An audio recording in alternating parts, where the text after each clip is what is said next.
अस्सलाम वालेकुम स्टूडेंट्स, उम्मीद है आप सब खैरियत से होंगे।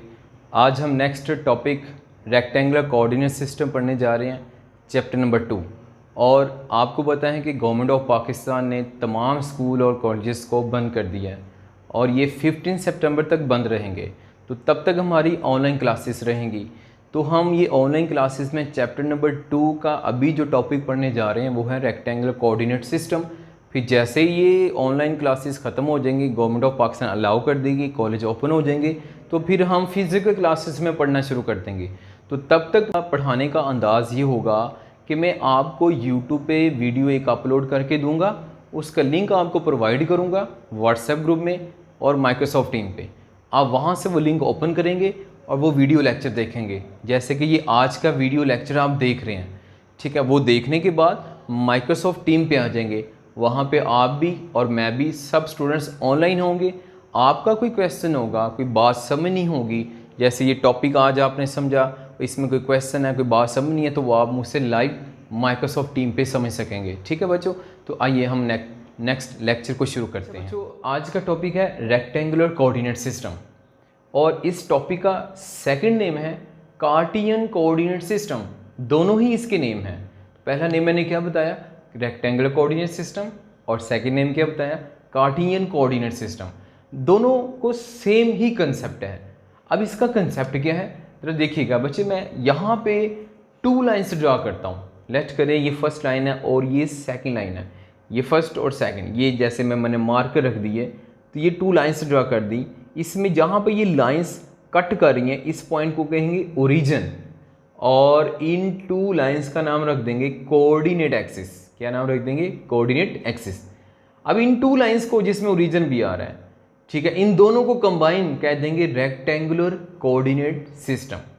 ठीक है, मैं रिपीट करने लगा हूँ बच्चों, दोबारा सुनिएगा। अब मैं कहता हूँ कि ये 2 लाइन्स हैं, ये यहाँ पे कट कर रही हैं, तो जहाँ पे ये कट करती हैं इस पॉइंट को ओरिजिन कह देंगे। यानी कि जैसे मैंने ये यहाँ पे लिखा भी हुआ है, इस पॉइंट को ओरिजिन कह देंगे। और इन 2 लाइन्स का नाम क्या रख दिया, कोऑर्डिनेट एक्सिस रख दिया।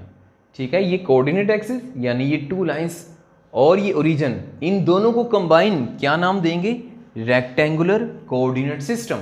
और इसी का दूसरा नाम क्या होगा, कार्टियन कोऑर्डिनेट सिस्टम।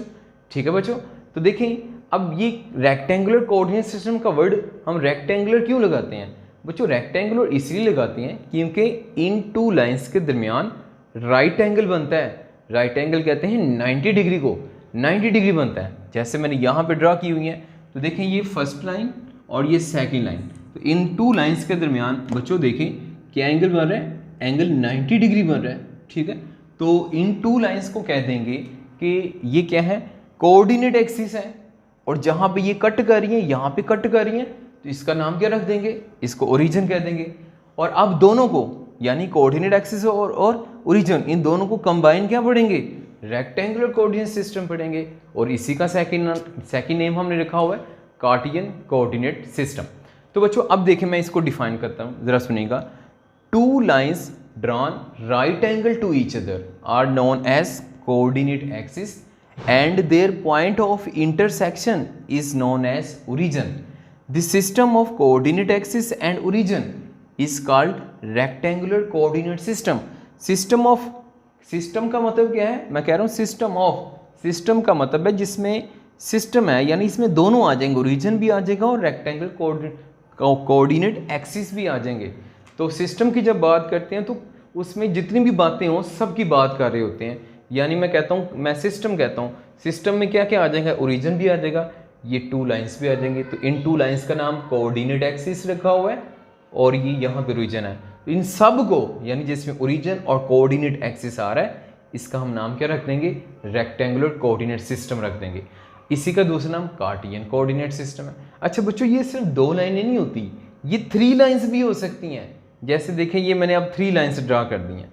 ये एक हॉरिजॉन्टल है जिसको एक्स एक्सिस कहेंगे, दूसरी वाई एक्सिस, वर्टिकल है वाई एक्सिस कह दिया, और ये जी एक्सिस है। ये लाइन इन दोनों के परपेंडिकुलर है, ये एक दूसरे के परपेंडिकुलर है। तो ये जो थर्ड लाइन आ रही है ये इन दोनों के परपेंडिकुलर है। इस लाइन को हम कहेंगे ये जी एक्सिस है। ठीक है, तो अब देखिए मैं व्हाइट बोर्ड पे अगर मैं इसको ड्रा करूं तो ये जी एक्सिस को मैं ड्रा नहीं कर सकता क्यों नहीं ड्रा कर सकता, ज़रा देखिएगा बच्चों। मैं इधर ड्रा करता हूँ लाइंस, तो मैं कहता हूँ ये एक एक्स एक्सिस और ये वाई एक्सिस, और मैं तीसरी जी एक्सिस ड्रा करना चाहता हूँ। तो जी एक्सिस तो एक्चुअली इधर होती है, तो इधर तो मैं लाइन ड्रा कर ही नहीं सकता। तो इसका मतलब है फिर वाइट बोर्ड पे भी कहाँ पे ड्रा करेंगे, वाइट बोर्ड पे यहाँ पे ड्रा कर दिया करेंगे। और आपको पता होगा कि ये वाली जो लाइन मैंने यहाँ पे ड्रा की है, एक्चुअली ये लाइन कहाँ पे होगी, ये लाइन इधर को होगी, स्पेस में होगी, एयर में होगी। तो इसलिए बच्चों जब ये 3 लाइंस आती हैं तो इन 3 लाइंस का नाम हम स्पेस भी रख देते हैं। और ये जो 2 लाइंस आती हैं, एक्स और वाई आ रही हैं, ये कोई भी 2 लाइंस हों, इन 2 लाइंस का नाम प्लेन रख लेते हैं। ठीक है, ये स्पेसिफिक नेम रख दिए। 2 लाइंस आ रही हैं तो क्या कह रहे हैं, प्लेन कह रहे हैं। और 3 लाइंस आ रही हैं तो क्या कह रहे हैं, स्पेस कह रहे हैं। ठीक है, स्पेस का कंसेप्ट समझ गए। स्पेस में 3 लाइंस आएंगी, एक्स वाई, और ये मैं ब्लू मार्कर ड्रा करता हूँ तो ब्लू जी को शो कर रहा है। ठीक है, जो कि ये इधर जी में आ रहा है। वाइट बोर्ड पे हम ये ड्रा नहीं कर सकते, वाइट बोर्ड पे ये स्पेस में लाइन लग ही नहीं सकती, तो इसलिए यहाँ पे ड्रा कर लेते हैं। ठीक है, तो बच्चों ये देखें, ये दोनों, ये 2 लाइन और ये 3 लाइंस, ये इनको क्या कहेंगे, ये रेक्टेंगुलर कोऑर्डिनेट सिस्टम है। और डेफिनेशन मैंने अभी आपको बता दी। ठीक है, मैं अगर कहता हूँ रेक्टेंगुलर कोऑर्डिनेट सिस्टम कहीं पे नज़र आता है आपको, ऑफ कोर्स नज़र आता है, आपके इर्द गिर्द हर जगह पे होता है। ये कैसे होता है, अगर मैं बुक की बात करूँ तो ये टेक्स्ट बुक है, तो इस टेक्स्ट बुक में मैं कहता हूँ ये ओरिजिन है, तो इस ओरिजिन पे देखें ये क्या हो जाएगी, एक्स एक्सिस हो जाएगी। ठीक है, और ये क्या हो जाएगी, वाई एक्सिस लाइन हो जाएगी। तो आगे 2 लाइंस, इस 2 लाइंस को क्या कह रहे हैं, जिसमें ओरिजिन भी आ रहा है, ये रेक्टेंगुलर कोऑर्डिनेट सिस्टम है। और इसी 2 लाइंस वाले सरफेस को हम क्या नाम रख रहे हैं, प्लेन भी कह रहे हैं। ठीक है बच्चों, तो ये देखें हमारे इर्द गिर्द हर कहीं पे होता है। अगर आप 3 लाइंस को, स्पेस को अगर देखना चाहते हैं इर्द गिर्द, तो वो कहाँ पे होगी, आप अपने रूम पे, जो आपका कमरा है जहाँ पे आप बैठे हुए हैं, उस रूम के कॉर्नर को सिलेक्ट कर लें। बहुत सारे कॉर्नर होते हैं। ठीक है, कोई सा एक कॉर्नर सेलेक्ट कर लें, उसको मैं कॉर्नर के से अगर बात करूं तो एक कॉर्नर के इधर लाइन होगी, एक ऊपर को होगी, ये एक्स होगी, ये वाई होगी, और एक लाइन इधर को मूव कर रही होगी, इधर को आ रही होगी, तो ये जी एक्सिस हो जाएगी। तो हमारा रूम, कमरा क्या हुआ, स्पेस हुआ। तो ये हर कहीं पे होती है, कोई ऐसी जगह नहीं है यहाँ पे 2 लाइंस या जहाँ पे 3 लाइंस ना हो। अब देखिए मैं अपने अंदर देखता हूँ, क्या मेरे अंदर 2 लाइंस हैं, ऑफ कोर्स हैं। अगर मैं हैंड को यूं कर लूं तो देखिए बच्चों, मेरे ये जो हैंड है ये एक्स एक्सिस को शो करेगा, हॉरिजॉन्टल लाइन को। ठीक है, और ये मैं खुद वर्टिकल, ये वाई एक्सिस को शो करेगा। तो 2 लाइंस आ गई, मतलब coordinate axis, rectangular coordinate system कहीं पे भी हो सकता है। ठीक है, अब मैं कहता हूँ ये जो पॉइंट है, ये जो स्पेस में मैंने सपोज कर लिया, ये जो नज़र भी नहीं आ रहा, इधर से आप 3 लाइंस बना लें। क्या करें, एक इधर को बना लें, ये एक्स एक्सिस, ये वाई एक्सिस, और ये क्या होगी, ये जी एक्सिस होगी। तो देखें ये हर कहीं पे हम ड्रा कर सकते हैं। ठीक है, तो बच्चों ये हमने देख लिया रेक्टेंगल कोऑर्डिनेट सिस्टम का कंसेप्ट। रेक्टेंगल कोऑर्डिनेट सिस्टम क्या है, बहुत आसान फास्ट में समझाया। ये 2 लाइंस ड्रा कर लें, जिसमें ओरिजिन आएगा, जहाँ पे कट करेंगे तो इस सारे को क्या कहेंगे, रेक्टेंगुलर कोऑर्डिनेट सिस्टम। हाँ, और ये 3 लाइंस भी हो सकती हैं। 3 लाइंस में मैं अगर हैंड से ड्रा करूँ तो ये देखें बच्चों, ये मैंने हैंड से ड्रा की, ये क्या है, एक्स एक्सिस, और ये क्या है, वाई एक्सिस, और ये क्या है, जी एक्सिस। अगर मैं यहाँ से ये ख़त्म कर दूँ तो ये प्लेन रह जाएगा, जिसमें ये सरफेस आ जाएगी, ये प्लेन होगा। अगर मैं ये 3rd लाइन आ जाऊँ तो ये सारा, ये एरिया, ये सारा क्या कहलाएगा, ये स्पेस कहलाएगी। ठीक है बच्चों, तो अब डिफाइन हमने कर लिया। अब इसमें जो एक लाइन आती है इसको एक्स एक्सिस कहते हैं, यानी horizontal line is called X axis. और फिर वर्टिकल लाइन आती है, vertical line is called Y axis. और जी एक्सिस को बताना हो तो क्या कहेंगे, मैं कहता हूँ ये एक एक्स एक्सिस और एक वाई एक्सिस है। ये लाइंस मैंने ड्रा की, तो ये दोनों ही एक दूसरे के परपेंडिकुलर हैं। और अगर मैं 3rd लाइन ड्रा कर लूँ तो ये 3rd लाइन जी एक्सिस है। ये लाइन जो इन दोनों के एक्स और वाई एक्सिस के परपेंडिकुलर होगी, इस लाइन को कहेंगे जी एक्सिस। तो कहेंगे the line which is perpendicular to both X axis and Y axis is called Z axis. ऐसी लाइन जो एक्स एक्सिस के और वाई एक्सिस के परपेंडिकुलर आ जाए, उस लाइन को जी एक्सिस कहते हैं। तो ये बातें हो गई, X axis, Y axis and Z axis. अब ये देखें बच्चों, मैंने यहाँ पे 2 लाइंस ड्रा की हुई हैं, ये फर्स्ट और ये सेकंड, ये यहाँ पे कट कर रही हैं। जहाँ पे कट कर रही हैं वो ओरिजिन होगा। अब देखें इस ओरिजिन के राइट साइड पे अगर पॉजिटिव वैल्यूज आ रही हैं तो ओरिजिन के लेफ्ट साइड पे नेगेटिव वैल्यूज आएंगी। ठीक है, अगर हम कहते हैं कि ओरिजिन के अपवर्ड पॉजिटिव वैल्यू है तो फिर क्या कहेंगे, ओरिजिन के डाउनवर्ड ओरिजिन के डाउनवर्ड नेगेटिव होंगी, अपवर्ड पॉजिटिव हो तो डाउनवर्ड क्या हो जाती हैं, नेगेटिव हो जाती हैं। ठीक है बच्चों, राइट अगर पॉजिटिव वैल्यू हो तो लेफ्ट नेगेटिव, अपवर्ड पॉजिटिव है तो डाउनवर्ड नेगेटिव हो जाएंगी। ये बड़ा सिंपल सा कंसेप्ट है। आइए अब नेक्स्ट चलते हैं, हम वेक्टर की डायरेक्शन देखना चाहते हैं। अच्छा बच्चों, अब नेक्स्ट हम वेक्टर की डायरेक्शन देखने लगे हैं रेक्टेंगुलर कोऑर्डिनेट सिस्टम में। तो देखें, ये मैंने 2 लाइन्स ड्रा की हैं, ये वाई एक्सिस है और ये एक्स एक्सिस है। वाई एक्सिस और एक्स एक्सिस 2 लाइन्स परपेंडिकुलर हैं, तो ये क्या है, रेक्टेंगुलर कोऑर्डिनेट सिस्टम। और अगर ये 2 लाइन्स हों तो इनका नाम क्या रखते हैं, प्लेन रखते हैं। और इसके अंदर हमने क्या लेट कर लिया, वेक्टर है। अब मैं वेक्टर की डायरेक्शन बताना चाहता हूँ। तो बच्चों, अगर वेक्टर की हमने डायरेक्शन बतानी है तो डायरेक्शन कैसे बताते हैं, तो ज़रा देखिएगा।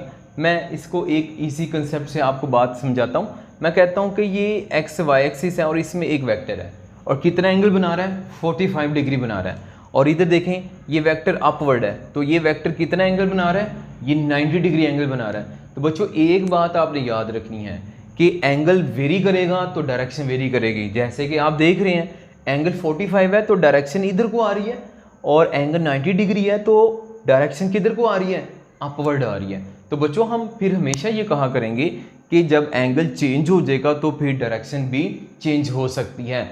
जैसे 45 पे ये डायरेक्शन है, 90 पे अपवर्ड डायरेक्शन है, तो हम कहा कहेंगे कि एंगल डायरेक्शन बताता है। ठीक है, तो मैंने अगर डायरेक्शन बतानी है वेक्टर की प्लेन के अंदर, ये प्लेन है, प्लेन के अंदर वेक्टर है, तो कैसे बताएंगे डायरेक्शन, हम एंगल थीटा से बताएंगे। और अगर एंगल थीटा कुछ भी हो सकता है, 90 डिग्री अपवर्ड है, 45 है तो ये कॉर्नर है, और कोई और एंगल होगा तो डायरेक्शन क्या होती जाएगी, टोटली चेंज होती जाएगी। तो हम कहेंगे अगर डायरेक्शन बतानी है तो वो किससे बताएंगे, एंगल थीटा से बताएंगे। और एक और बात बच्चों बहुत इंपॉर्टेंट है, ये याद रखनी है, ये जो एंगल थीटा स्टार्ट हो रहा है ये पॉजिटिव एक्स एक्सिस से हो रहा है। आपको पता है ना, एक साइड अगर पॉजिटिव है तो दूसरी साइड ओरिजिन के नेगेटिव होती है। तो ये जो एंगल शुरू हो रहा है ये पॉजिटिव एक्स एक्सिस से शुरू हो रहा है और एंटी क्लॉकवाइज डायरेक्शन में है। एंटी क्लॉकवाइज का मतलब जानते हैं, एंटी क्लॉकवाइज कहते हैं अगर घड़ी रोटेट करती है उसको क्लॉकवाइज कहते हैं, और घड़ी की उलट डायरेक्शन में रोटेशन आ जाए तो उसको एंटी क्लॉकवाइज कहते हैं। तो आप देखें ये घड़ी की उलट डायरेक्शन में आ रहा है तो ये एंटी क्लॉकवाइज है। ठीक है, तो हम फिर क्या कहेंगे, एंगल थीटा से डायरेक्शन बताते हैं प्लेन के अंदर, और ये एंगल कहाँ से शुरू होता है, पॉजिटिव एक्स एक्सिस से शुरू होता है, और किस डायरेक्शन में आता है, एंटी क्लॉकवाइज डायरेक्शन में आता है। ठीक है बच्चों, अब चलते हैं स्पेस के अंदर। मैंने स्पेस क्या कहा था, मैंने कहा था स्पेस में 3 लाइन्स होती हैं, जैसे एक्स, ये वाई एक्सिस और ये जी एक्सिस है। अब ये 3 लाइन्स आ रही हैं, तो यहाँ पे जब 3 लाइन्स में हम ड्रा करते हैं तो यहाँ पे 3 एंगल से बताते हैं डायरेक्शन को।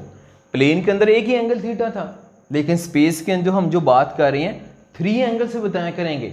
वो 3 एंगल कौन से होंगे, कैसे होंगे, व्हाइट बोर्ड पे देखिएगा। यहाँ पे देखिए, मैं फर्स्ट एंगल की बात करता हूँ, अल्फा, ये हमेशा एक्स एक्सिस से स्टार्ट हो रहा होगा, और मैं दूसरा एंगल की बात करता हूँ बीटा की, और बीटा वाई एक्सिस से स्टार्ट होता है, और तीसरा एंगल है गैमा, और गैमा कहाँ से स्टार्ट होता है, जी, गैमा स्टार्ट होता है जी एक्सिस से। तो देखिए बच्चों, यहाँ पे तो हमने कहा था प्लेन के अंदर कि एंगल एंटी क्लॉकवाइज होना चाहिए, लेकिन इधर ऐसा कुछ नहीं कहेंगे, इधर बस यही कहेंगे कि अगर स्पेस के अंदर हमने डायरेक्शन बतानी है तो वो डायरेक्शन किससे बताते हैं, वो डायरेक्शन हम बताते हैं ए अल्फा बीटा गैमा 3 एंगल से बताते हैं। ठीक है बच्चों, तो ये एंगल आ जाएगी तो हमें डायरेक्शन पता चल जाएगी। अच्छा बच्चे, मुझे एक बात बताएं, अगर मैं कहता हूँ कि ये वेक्टर है, इधर को ये वेक्टर है, अब मुझे बताएं एंगल क्या बनेगा। तो ऑफ कोर्स आप ये छोटी क्लासेस में पढ़ कर आ रहे हैं, ये एंगल जो बनता है ये कितना बनता है, ये 180 बनता है। इसका मतलब अगर वेक्टर लेफ्ट है तो डायरेक्शन क्या आ गई, अगर वेक्टर लेफ्ट डायरेक्शन में आ रहा है तो एंगल क्या आ रहा है, 180 डिग्री। यानी आसान अल्फाज में एंगल चेंज होगा तो वेक्टर की डायरेक्शन भी चेंज होगी, हम एंगल से बताते हैं। लेकिन अगर प्लेन के अंदर वेक्टर है तो एक ही एंगल होगा जो कि पॉजिटिव एक्स एक्सिस स्टार्ट होगा और एंटी क्लॉकवाइज हम कंसिडर किया करेंगे। और अगर स्पेस में बात करें तो स्पेस में 3 एंगल्स हुआ करेंगे, अल्फा बीटा एंड गैमा। और ये बात याद रखनी है, अल्फा एक्स एक्सिस से और बीटा वाई एक्सिस से एंड गैमा जी एक्सिस से स्टार्ट हुआ करेगा। इसमें आपने क्लॉकवाइज एंटी क्लॉकवाइज ऐसा कुछ नहीं बताना, इधर आपने बताया था एंटी क्लॉकवाइज, इधर नहीं बताना, स्पेस में नहीं बताना। अच्छा देखिएगा, अब मैं इसकी डायग्राम एक और ड्रा करता हूँ। मैं कहता हूँ ये इधर मैं लेट कर लेता हूँ कि ये एक्स एक्सिस है और ये वाई एक्सिस है, और इस ऊपर वाली लाइन को जी एक्सिस कह देते हैं। तो हम कह सकते हैं, ठीक है, ये कोई फिक्स नहीं होता कि इसको ही हमने हमेशा एक्स एक्सिस करना है, ये चेंज भी कर सकते हैं। जैसे मैंने इधर क्या कहा, ये वाली लाइन अगर एक्स एक्सिस है, जिसको जब इधर हमने पहले इसी लाइन को जी एक्सिस कहा था, इधर इसी लाइन को हम एक्स एक्सिस कह रहे हैं, नेम चेंज कर सकते हैं। इसका नाम एक्स एक्सिस है, वाई एक्सिस है और इसका नाम जी एक्सिस है।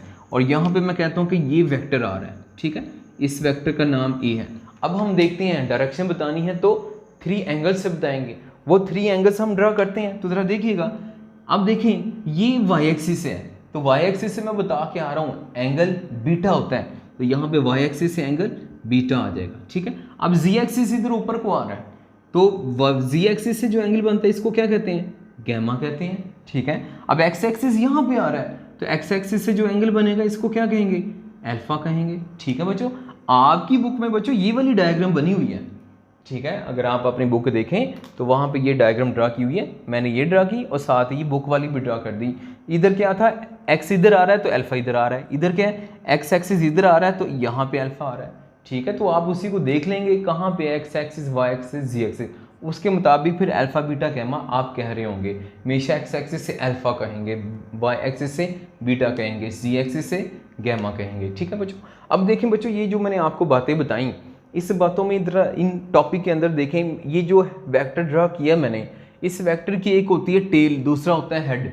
टेल तो आती है ओरिजिन पे, और ये जो वेक्टर का हेड है ये कहाँ पे आ रहा है, पॉइंट पी पे आ रहा है। ये जो हेड है ये पॉइंट पी पे है, हम इस पॉइंट पी का मीनिंग बताना चाहते हैं, तो यहाँ पे मैंने यही लिख दिया पॉइंट पी, और इसके 2 कोऑर्डिनेट्स हैं। कौन कौन से कोऑर्डिनेट है, ए एंड बी, 2 कोऑर्डिनेट्स हैं। अब इन कोऑर्डिनेट्स में आपने ये छोटी क्लासेस में पढ़ा भी होगा, नहीं पढ़ा तो कोई बात नहीं। ये पहला कोऑर्डिनेट एक्स एक्सिस के अलोंग होता है और दूसरा कोऑर्डिनेट वाई एक्सिस के अलोंग होता है, ठीक है। अब जरा देखें, ये जो कोऑर्डिनेट्स आ रहे हैं ना, ए बी, ये जनरल नाम लिया है, इसको हम ये कह सकते हैं, ये अगर 3 है तो ये 4 है, कोई भी वैल्यू हो सकती है, जिसको मैंने सपोज कर लिया ए की वैल्यू 3 है और बी की वैल्यू 4 है, ये अदर देन 3 4 कुछ भी हो सकता है। अब हम कहते हैं कि हम पॉइंट पी तक आना चाहते हैं, ओरिजिन से पॉइंट पी तक आना चाहते हैं, तो इसका तरीक़ेकार क्या होगा, हम पहले क्या करेंगे, ओरिजिन से स्टार्ट करेंगे और 3 metre along X axis move करेंगे, और फिर वहीं से जहाँ पे 3 मीटर कंप्लीट हो जाएगा, फिर वहीं से ये 4 metre along Y axis move करेंगे, तो हम पॉइंट पी पे आ जाया करेंगे, ठीक है बच्चों। ऐसा नहीं करना कि हम डायरेक्ट इधर से ओरिजिन से इधर आ गए, डायरेक्ट नहीं आ सकते, जंप नहीं कर सकते, इसका एक तरीक़ेकार है। वो तरीक़ेकार क्या है फिजिक्स में, वो तरीक़ेकार ये है, अगर आप टेल से पॉइंट पी तक आना चाहते हैं तो उसका तरीक़ेकार होगा, आपको कोऑर्डिनेट्स देखनी है। कोऑर्डिनेट्स क्या हैं, 3 4 जो भी हैं, डिफरेंट वैल्यूज हो सकती हैं। इधर अगर मैं इस 3 को इधर जनरल नाम क्या दिया हुआ है, ए, और कोऑर्डिनेट वाई कोऑर्डिनेट का जनरल नाम क्या है, बी है, तो आपको अगर पॉइंट पी पे आना है तो क्या कहना पड़ेगा, आपको 3 मीटर एक्स के लॉन्ग एंड 4 मीटर वाई के लॉन्ग मूव करेंगे, तो आप यहाँ पे आ जाएंगे। अगर जनरल पढ़ूँ तो इसको जनरल कैसे पढ़ेंगे, जनरल इस तरह से पढ़ेंगे कि A unit along X axis move करेंगे, then B unit along Y axis move करेंगे, तो पॉइंट पी तक हम पहुँच जाएंगे। अगर इसी तरह हम स्पेस में आ जाएं, स्पेस किसको कहते हैं, जिसमें 3 लाइन्स आएंगी, जैसे ये आ रही हैं 1 2 3, अब इसमें पॉइंट आ रहा है, ए बी सी, 3 पॉइंट्स आएंगे। अब इसमें क्या होगा, ये जो पहला है ये तो एक्स के लॉन्ग, दूसरा वाई के लॉन्ग और तीसरा कोऑर्डिनेट जी के लॉन्ग आएगा, जी एक्सिस के लॉन्ग। अब इसको हम यूँ कह सकते हैं, अगर आप रीजन से पॉइंट पी तक जाना चाहते हैं तो क्या करेंगे, आप कहेंगे ए यूनिट एक्स एक्सिस के लॉन्ग मूव करेंगे, फिर बी यूनिट वाई एक्सिस के लॉन्ग मूव करेंगे, देन सी unit long Z axis move करेंगे। अच्छा बच्चों, ये जो स्पेस है ना, ये जो स्पेस है वो इस तरह से एक्चुअली होती है। अगर मैं ये ड्रा करूँ तो स्पेस इस तरह से हम ड्रा करते हैं कि ये वाई एक्सिस, ये एक्स एक्सिस और ये जी एक्सिस है, ठीक है। अब ये जी एक्सिस है, यानी ये जो ब्लू मार्कर आ रहा है ना, ये जी एक्सिस में आ रहा है, और जी एक्सिस तो हम इधर ड्रा कर नहीं सकते, इधर तो इधर को ड्रा किया हुआ है, ठीक है। अब इसके अंदर वेक्टर होगा, मैं लेट कर लेता हूँ कि यहाँ पे ये वेक्टर हमने प्लेस किया हुआ है, ठीक है, ये यहाँ पे वेक्टर आ गया। अब ज़रा गौर से देखिएगा, ये क्या है, ये वाली लाइन जो मैंने ड्रा की ये क्या है, एक्स एक्सिस, और ये वाली जो लाइन आ रही है ये क्या है, ये एक्स एक्सिस है और ये वाई एक्सिस है, और ये वाली लाइन क्या है, ये जी एक्सिस है, ब्लू मार्कर जी एक्सिस है। अब ये वेक्टर है, अब मैं वेक्टर तक आना चाहता हूँ तो क्या करेंगे, सपोज जो मैंने नंबर इधर सपोज किए थे, मैं कहता हूँ कि पहले आप इधर 3 मीटर एक्स एक्सिस के लॉन्ग मूव करें, फिर 4 मीटर वाई एक्सिस के मूव करें, और फिर लेट कर लें कि आपने 3 मीटर जेड एक्सिस के लॉन्ग मूव किया, तो आप क्या कर रहे हैं, इसकी टिप तक आ गए। ठीक है, जब जनरल कहेंगे तो क्या कहेंगे, हम कहते हैं कि A unit long X axis move किया, B unit long Y axis move किया, और फिर क्या करेंगे, C unit long Z axis move करेंगे, तो हम इस वेक्टर की टिप तक आ जाएंगे, ओरिजिन से पी तक आ जाएंगे। आप ओरिजिन से डायरेक्ट पी तक नहीं आएंगे, ये तरीकेकार नहीं होता। हमारा तरीकेकार क्या होगा, पहले आप एक्स एक्सिस के लॉन्ग मूव करेंगे, फिर वाई एक्सिस के लॉन्ग मूव करेंगे, और फिर जी एक्सिस के लॉन्ग मूव करेंगे, तो आप एग्जैक्ट उस पॉइंट तक आ जाएंगे। ये डायग्राम बनाना व्हाइट बोर्ड पे बहुत डिफिकल्ट है, हम बना ही नहीं सकते, क्योंकि ये जो थर्ड लाइन जी एक्सिस होती है ये स्पेस में होती है, तो स्पेस वाली लाइन तो हम इधर ड्रा कर ही नहीं सकते। तो इस वजह से ये मैंने डायग्राम इस तरह से आपको ड्रा किया है। ठीक है बच्चों, ये जो मैंने आपको पॉइंट्स बताए ना, ये आप अपनी अगर बुक पे देखें, इस टॉपिक को निकालें, उसमें ये सारे पॉइंट्स जो मेन पॉइंट्स हैं वो मैंने हाईलाइट किए हुए हैं। तो हाईलाइट पॉइंट में देखें, फर्स्ट ऑफ ऑल इसकी डेफिनेशन है रेक्टेंगल कोऑर्डिनेट सिस्टम की। ठीक है, रेक्टेंगल कोऑर्डिनेट सिस्टम की डेफिनेशन में मेन की पॉइंट्स क्या आ रहा है, ओरिजिन आ रहा है, कोऑर्डिनेट एक्सिस आ रहा है। मैंने आपको क्लास में बताया था, जब भी आप टॉपिक तैयार करेंगे तो उसके की पॉइंट्स यानी मेन पॉइंट्स जो होते हैं वो माइंड में रखेंगे, वही इंपॉर्टेंट होते हैं। वो अगर आपको आते हैं तो बाकी आप एक्सप्लेन खुद ही कर सकते हैं। ठीक है, फिर उसके बाद मेन पॉइंट्स क्या आ जाएगा, एक लाइन को एक्स कहते हैं, दूसरी लाइन को वाई, तीसरी को जी एक्सिस। जी एक्सिस क्या है, ऐसी लाइन जो एक्स और वाई के परपेंडिकुलर हो, उसको जी एक्सिस कहते हैं। फिर उसके बाद चलते हैं, हमने डायरेक्शन बताई। तो अगर आप देखें बुक पे पेज पे देखें तो वहाँ पे ये पॉइंट मेंशन है कि अगर आपने डायरेक्शन बतानी है तो एंगल थीटा से बताते हैं प्लेन के अंदर, और वो कहाँ से स्टार्ट होता है, x axis, positive x axis और एंटी क्लॉकवाइज डायरेक्शन में। ठीक है, और उसके बाद अगर आप चलते हैं स्पेस में तो 3 एंगल्स रिक्वायर्ड होते हैं, अल्फा, बीटा एंड गैमा। बस इतना ही आपकी बुक में लिखा हुआ है। फिर तो बच्चों ये हमारा आज का टॉपिक कंप्लीट हो गया। अब आप चूँकि ये मैंने आपको लिंक सेंड किया यूट्यूब पे, आपने ये लेक्चर देख लिया। अगर आपको कोई इस टॉपिक में कोई क्वेश्चन है, कोई बात समझ नहीं है, तो माइक्रोसॉफ्ट टीम पे आ जाएं, वहाँ पे मैं ऑनलाइन हूँ, वहाँ पे आप मुझसे क्वेश्चन करेंगे। कोई भी किसी भी किस्म का इस टॉपिक से रिलेटेड आप मुझसे क्वेश्चन कर सकते हैं। ये कोई अगर कोई बात समझ नहीं आई तो वो मुझसे समझ सकते हैं। ठीक है बच्चों, मिलते हैं, अल्लाह हाफिज़।